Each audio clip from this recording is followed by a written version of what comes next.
All right, we talked about the flux of magnetic field, which was integral B dot dA over surface with units of Weber. And usually when the B and A are perpendicular, we have B times A.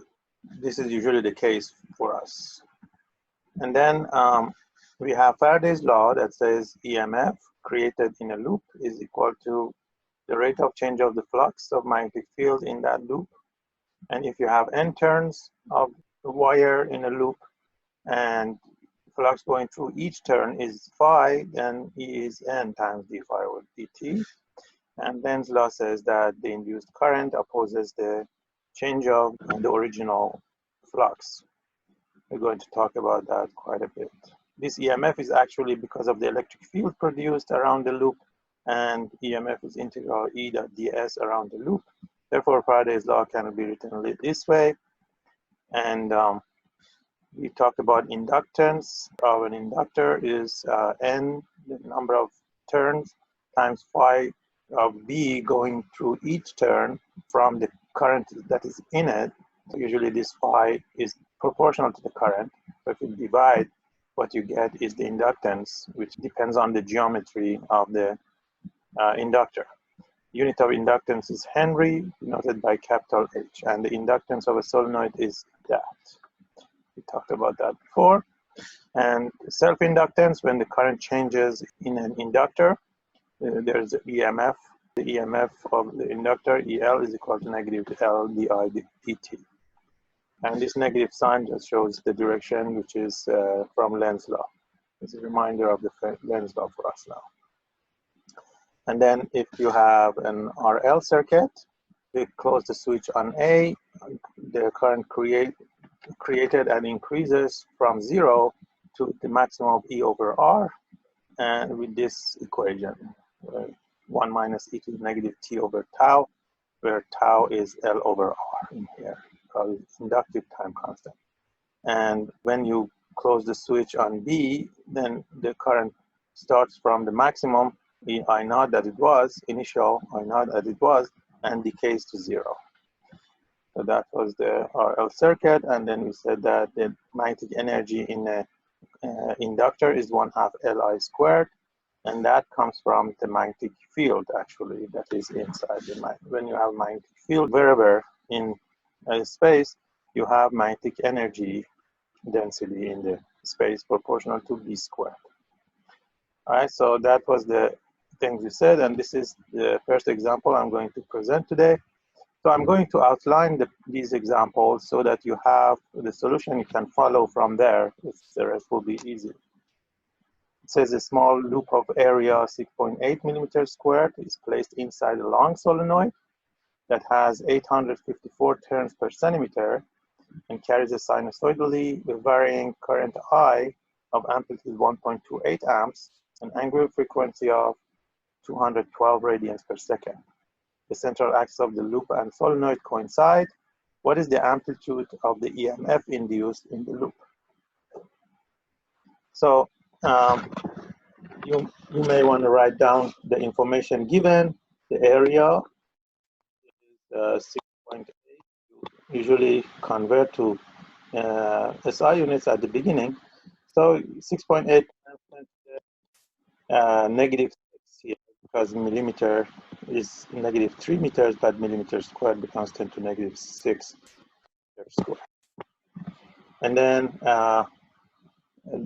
this 854 turns per centimeter is actually the number of turns per unit length, but you need to convert it to turns per meter. So N is 154, basically. So this is turns per meter. Which is the SI unit. It has to be in turns per meter.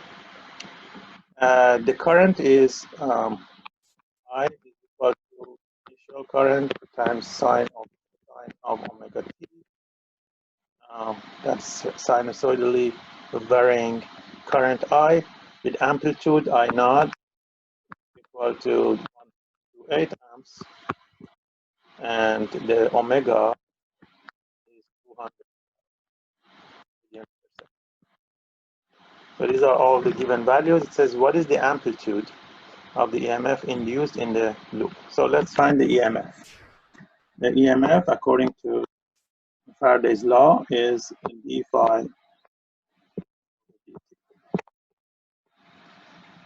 It's a one loop of current, so there's no n in front, and there's negative sign also. We don't care about the direction, so just ignore the negative sign here.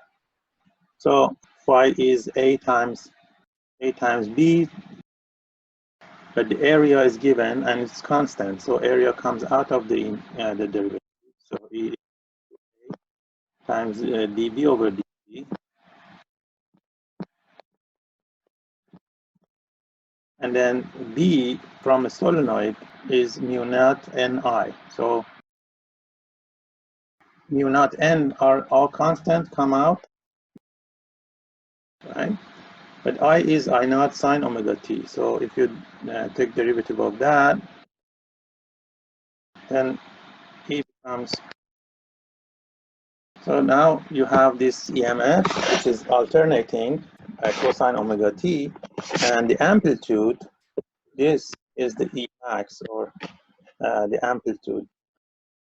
So that's the amplitude, and now we see that the amplitude is mu naught NAI omega, and you have all of these values.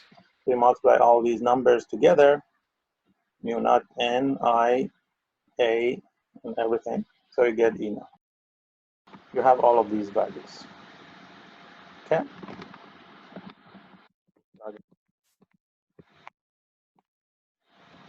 Any questions? Here it says, in the figure, the magnetic flux through the loop increases according to the relation phi b equal to 60 squared plus 70, where phi b is in milliweber and t is in seconds. What is the magnitude of the EMF induced in the loop when t is equal to 2 seconds? B says is the direction of the current through R, to the right or to the left. So again, you can just write EMF. Phi is given, so d phi dt is, this is E as a function of time. 31.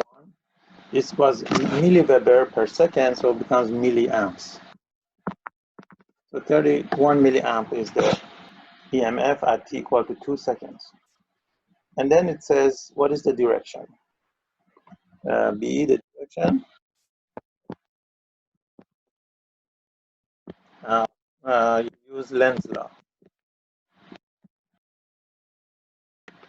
How can you find the direction? Is left to right or right to left?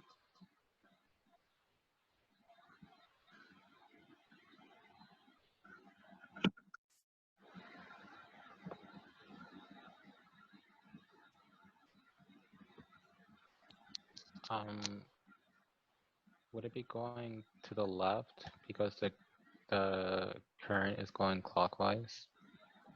How do you know current going clockwise? Because you can tell by the direction of the flux. Yes, the direction of the flux is out of the page.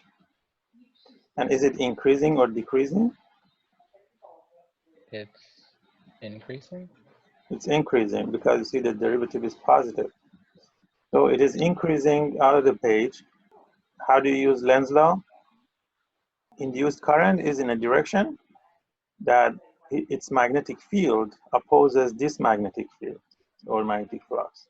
The magnetic flux is outward and is increasing. Therefore, the induced current wants to create a magnetic flux that is into the page.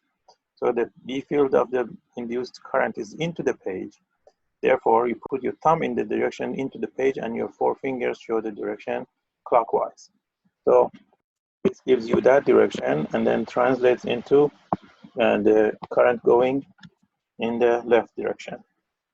It makes sense? First, you look at the magnetic field, magnetic flux being in which direction, which is outward. Is it increasing or decreasing? It is increasing. And therefore, induced current creates a magnetic field that is into the page. Phi and So supports the decreasing field, opposes increasing field. So it will be opposing this field, which is out of the page. So therefore, I induced. Okay, that's how you decide the direction. Any questions?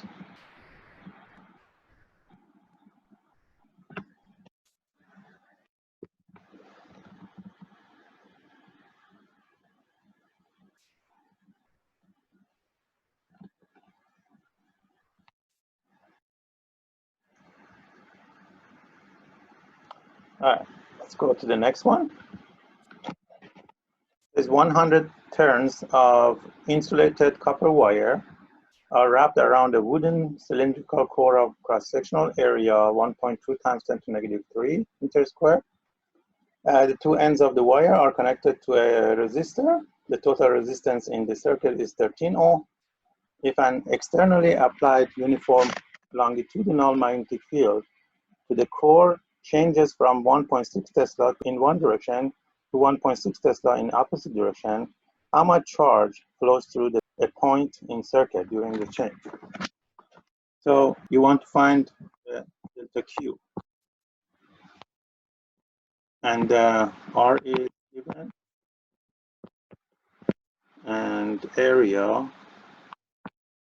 is given 100 turns. So again, starting from Faraday's law, and in this case, the current I created by this EMF will be E over R. And then the current is delta Q over delta T, which is delta phi. Delta T cancels, and then you get delta Q. From beginning, I forgot to put N. You see, when there is N turns, you have N here also. No, here not, and here, and here. So delta Q is N delta phi over R.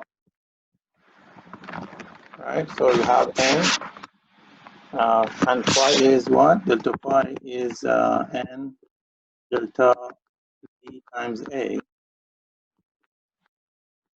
because we have area, we don't have phi, and we have change of magnetic field as well.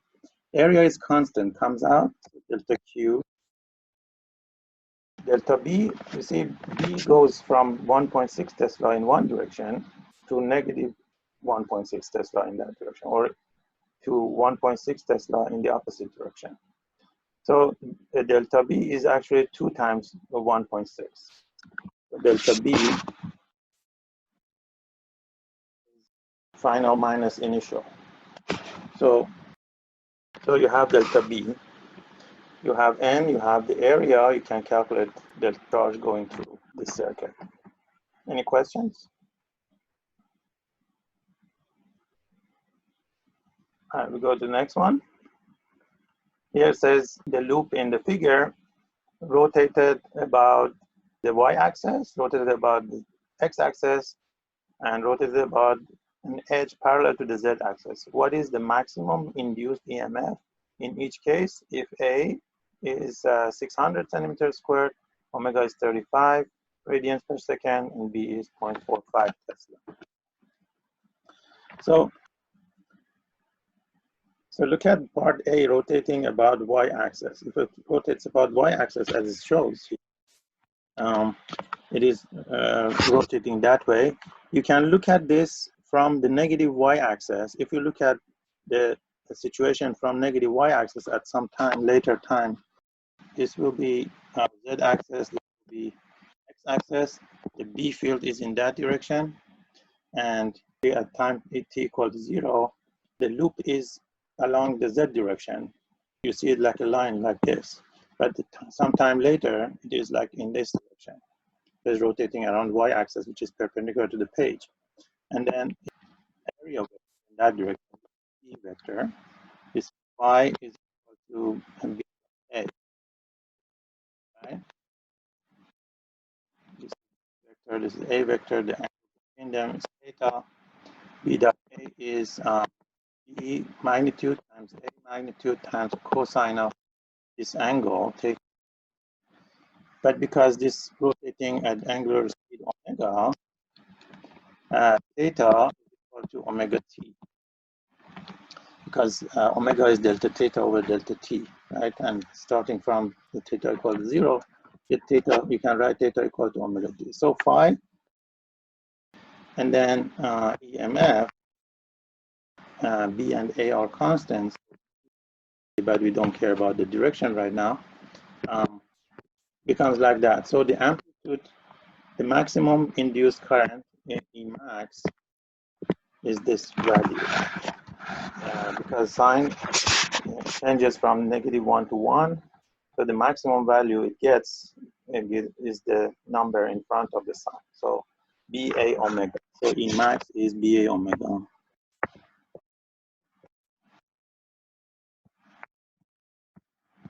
And you have all these values. You can calculate that value. And then this is part A. For part B, if it rotates about the x-axis, what happens? Do you see what happens if the axis of rotation is x-axis? You see the area vector in this at this moment in the figure. The area vector is also in the direction x, right?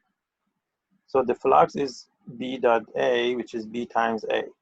And if you rotate the loop around the x-axis, the area vector doesn't change. And B doesn't change, so the flux remains the same. So phi is B times A constant, so E becomes 0. So for part B, E becomes 0. For part C, E becomes equal to part A. Because when you rotate, it doesn't matter if you rotate in the direction perpendicular to the B vector, it doesn't matter which way you rotate. You get the same, everything will be the same. Omega is the same, B is the same, A is the same. So it gives you BA omega sine omega t. Everything will be the same. So this will be the whole solution basically. Any questions?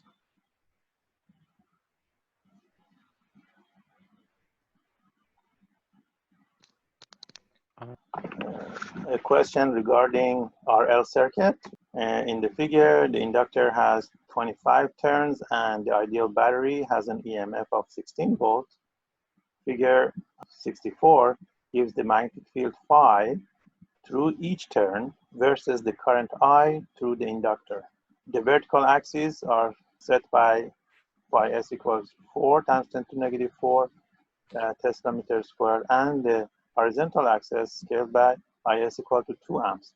If switch S is closed at time t equal to 0, at what rate di over dt will the current be changing at t equal to 1.5 tau L? So here you want to find di dt. So remember I was, so di dt, so this is what we want to calculate. But we can replace tau by L over R here. R cancels.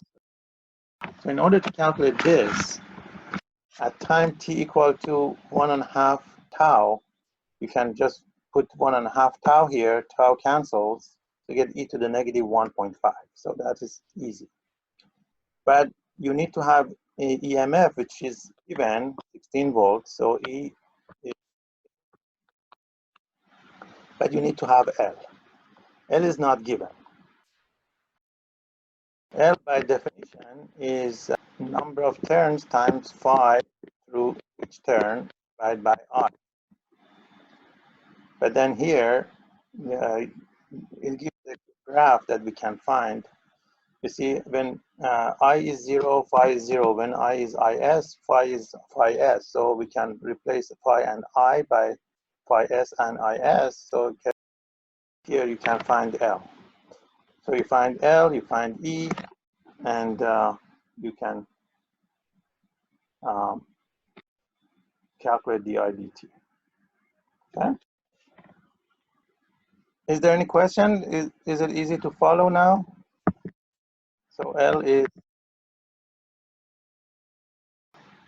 that, and E is 16 volts, and T is 1.5 amp. You can this is in Henry. Okay.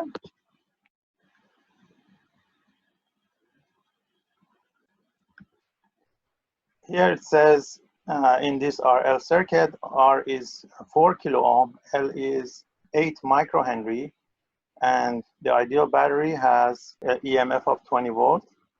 How long after switch S is closed is the current 2 milliamps? So you want to find the time when the current is 2 milliamps.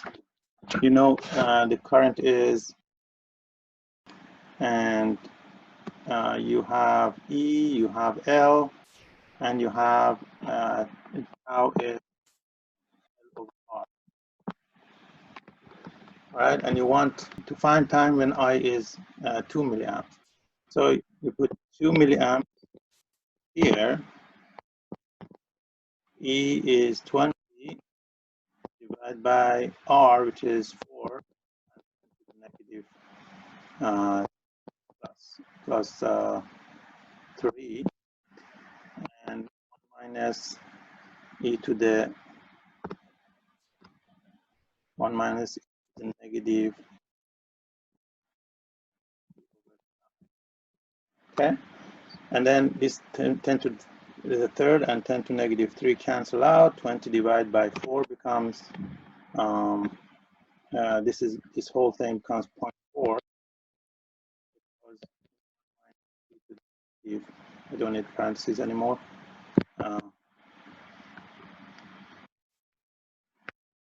1 minus e to the negative t over tau.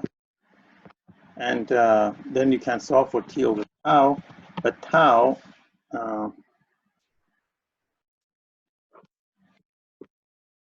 is L over R. L is 8 times 10 to the negative 6 Henry divided by 4 negative to positive 4 or 3. So tau basically 2 nanoseconds. So 2 nanoseconds, but then from here you can find t over tau, e to the negative t over tau becomes minus 0.4, which is 6, or e to the t over tau is, this is 6 over 10. You can write 10 over 6 as you invert both sides. So t is equal to tau ln, tau ln of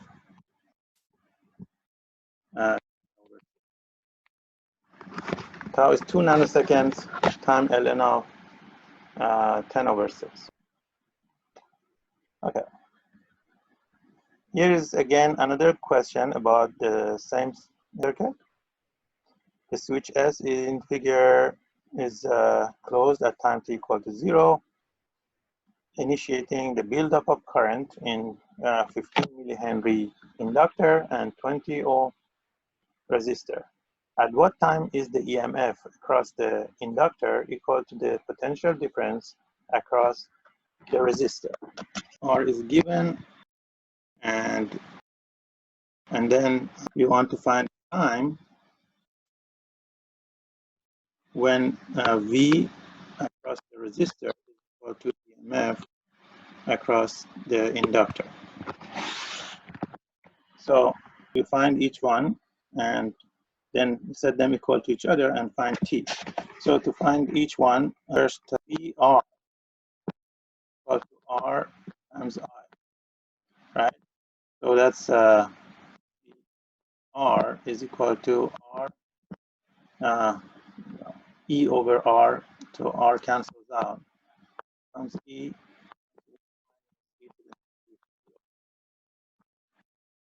Okay, and tau is over R. So it will be 0.75 milliseconds. And then what is EL? EL, the EMF across the inductor, it has a definition, negative L di dt. Di dt. I is E over R and di dt, but tau is L over R. R cancels.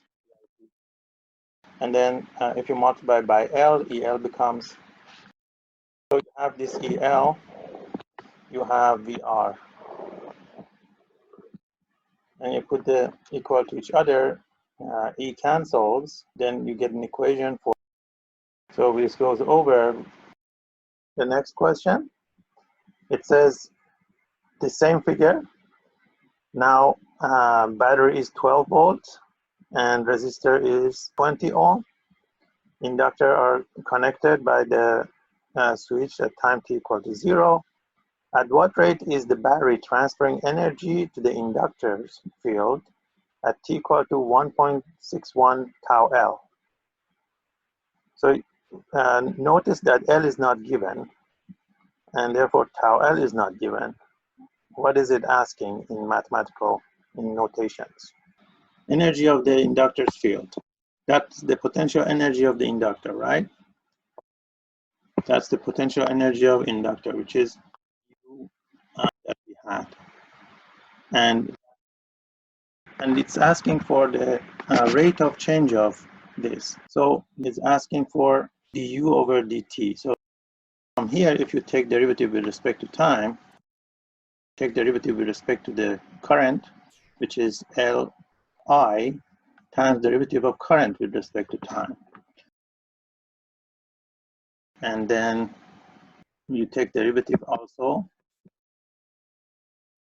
If you write tau as L over R, becomes, so we multiply all of these, it becomes L.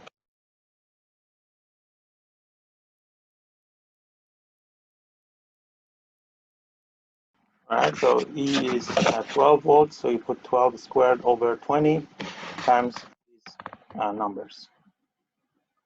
Any questions? Here, it's saying a circular loop of wire with radius R given and resistance capital R given is in a region of spatially uniform magnetic field as shown in the figure. The magnetic field is directed into the plane of the figure. At t equal to 0, B is 0. The magnetic field then begins increasing with B equal to a constant times T cubed. What is the current in the loop? Magnitude and direction at the instant when B is equal to 1.33 Tesla. So first you need to find the time when the magnetic field is at this, and then you find the rate of change of the field at that time. So because B is given in terms of T. So at what time B becomes 1.33 Tesla? So you can find that time. And then you want to find the current. Area is constant. So I becomes, and now you have everything. You have area, you have resistance, and you have time from here. You can plug in and find the current. That is the magnitude of the current. What is the direction of the current? Can anybody tell me the direction? Clockwise or counterclockwise? See, the field is into the page and it's increasing. Phi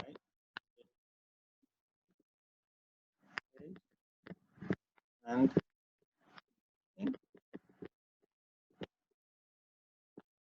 so okay, and therefore it is okay.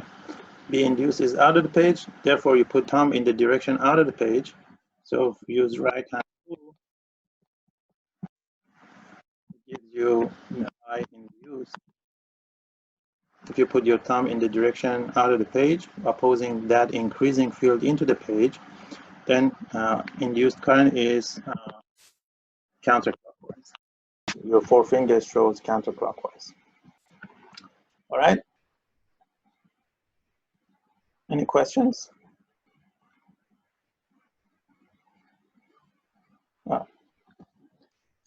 This is another question. It says a circular loop of wire with radius and R is in the region spatially uniform. The magnetic field is directed out of the page. The magnetic field has an initial value of 8 Tesla and is decreasing at the rate of dB dt equal to negative 0.68 Tesla per second. Is the induced current in the loop clockwise or counterclockwise?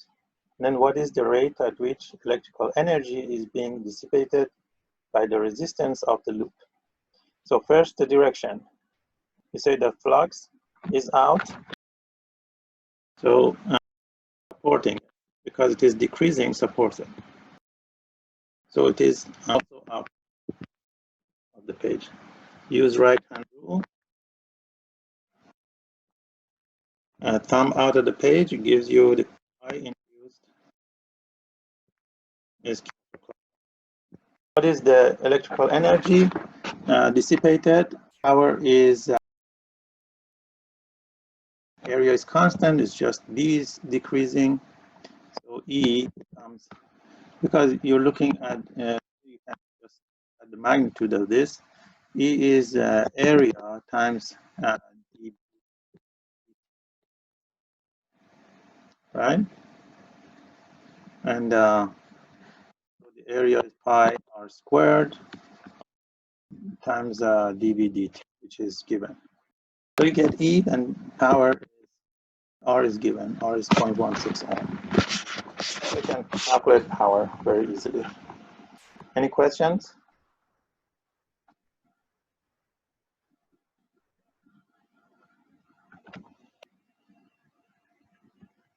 All right, here is says a cardboard tube is wrapped with 2 windings of insulated wire wound in the opposite directions. Here, terminal A and B of winding A may be connected to a battery through a reversing switch. State whether the induced current in the resistor R is from left to right or from right to left in the following circumstances. A, the current in winding A is from A to B. Winding A creates a magnetic field and is changing, so that creates a flux into B that is changing. You see in which direction it is and whether it is increasing or decreasing, and then use Lenz Law to find the direction of the induced current in B, and then translate that into the direction of current in R. Anybody wants to say what the answer would be? There's 50% chance of getting it right if you don't know what to do, but I want to increase it to 100%.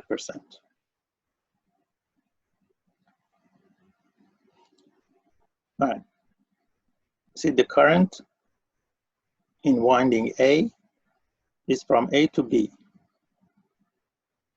So from A to B means that it's going around the tube and it's going into the page at the top of the tube and it's going out of the page at the bottom of the tube. So that from right hand rule, you put your 4 fingers in the direction around the tube in the direction of the current. Your thumb shows the direction of magnetic field inside the tube. So it is to the left. Okay? And because the current increasing, the flux into the left is increasing. So the induced current in winding B wants to oppose that increasing flux. So it creates a magnetic field that is to the right. Again, you use your right hand rule, your thumb in the direction to the right, your 4 fingers shows the direction of the current in the winding B. And therefore, it's coming out on top of the tube and going into the page at the bottom of the tube. So if you look at that, then it means that from the top here, it comes this way. It translates into the current going this way. So the current in R is to the left for part A. Okay. And for part B, is the current in winding A is from B to A and is decreasing. So from B to A means that it's coming out of the page at the top, going into the page at the bottom of the tube. And it is decreasing. So what is the direction of the magnetic field of that current that's coming out of the page at the top? If you put your 4 fingers of your right hand in the direction of that, your thumb shows the direction to the right. And therefore the flux is to the right and it is decreasing. So the magnetic field of the induced current wants to support that because that field is going through the winding B. So because it's decreasing, wants to support it. So the magnetic field of the induced current in B is also to the right. And if you put thumb in the direction of the right, in your 4 fingers shows that the current in winding B should come out of the top, go into the page at the bottom of the tube. So it's in the same direction as before. So B also left in the resistor. And part C says that the current in winding A is from B to A and increasing. Right, from B to A means again, the current is going out at the top of the tube. So you put your 4 fingers in that direction, out of the tube, out of the page at the top of the tube, going into the page at the bottom of the tube. Your thumb shows the right direction inside the tube. So magnetic field of the original current is to the right, but it is increasing. So the induced current creates a magnetic field that opposes that. So go to the other side. Your thumb now shows for the induced current, the magnetic field shows to the left. And then your 4 fingers shows that the current in the winding B goes into the page on top of the tube, comes out of the page at the bottom of the tube. So when it goes into the page at top and comes out at the bottom, it means that the current in the resistor is to the right. So part B is to the right.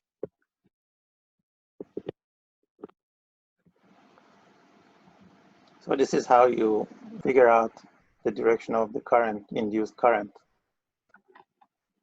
using Lenz law.